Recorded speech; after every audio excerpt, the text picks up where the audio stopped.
শবে বরাতে কি কি আমল করতে হয়, রোজা কয়টি, নামাজ কয় রাকাত, বিস্তারিত বুঝিয়ে বললে ভালো হতো। এখনো পর্যন্ত এই মাসালা জানে না এমন মানুষ আছে কিনা দেশে খুব বেশি, আমার জানা নাই। দীর্ঘদিন থেকে ওলামা একরাম অ্যাওয়ারনেস করছেন, সতর্ক করছেন। দেখুন, লাইলাতুন নিসফে মিন শাবান, মধ্য শাবানের রাত, এর ফজিলত সাব্যস্ত আছে। আল্লাহ তাআলা এ রাতে মুশরিক হিংসুক ছাড়া বাকি মানুষদেরকে মাফ করে দেন।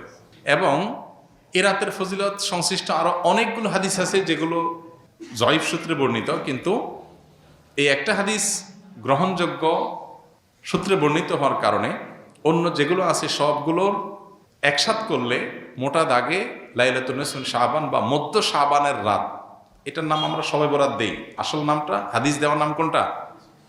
লাইলাতুন নিসফে শাবান, মধ্য শাবানের রাত। শবে বরাত এটা আসল নাম না। তো এই মধ্য শাবানের রাতের ফজিলত সাব্যস্ত হয়, কিন্তু এইটাকে আমরা যেইভাবে যারা পালন করি তারা যেভাবে ঘটা করে করি, যেমন সারা রাত জেগে ইবাদত করা আল্লাহর ক্ষমা লাভের জন্য বা মাগফিরাত লাভের জন্য, যাতে মাগফিরাত হয়, গুনাহে ক্ষমা হয়, সেটা আপনি চেষ্টা করছেন। এটা আপনার ব্যক্তিগত অ্যাপ্রোচ থেকে আপনি করলেন। এই দিনের রোজা আপনি আইয়াম বীজের রোজার অংশ হিসেবে রাখলেন, শাবান মাসে বিশেষ রোজা রাখলেন, রাসূলুল্লাহ সাল্লাল্লাহু আলাইহি ওয়াসাল্লাম সেই হিসেবে রাখলেন, খুবই প্রশংসনীয়। কিন্তু আলাদা করে শবে বরাতকে কেন্দ্র করে এই দিনের রোজা রাখার বিশেষ কোনো নির্দেশনা বিশুদ্ধ হাদিস দ্বারা সাব্যস্ত নয়।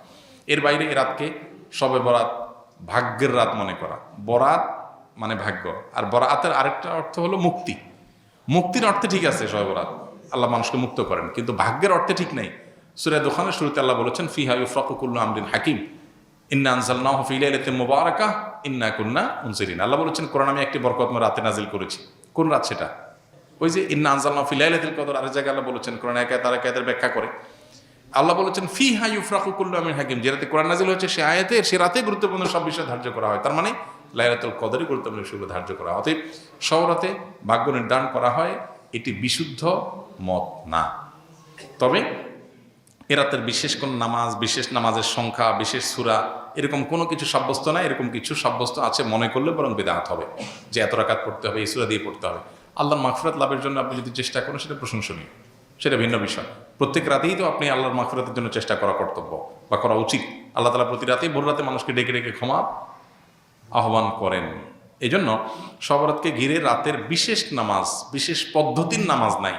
তবে এ রাতে ক্ষমার বিষয়টা সুসাব্যস্ত, ক্ষমা লাভের চেষ্টা করা এটা গ্রহণযোগ্য।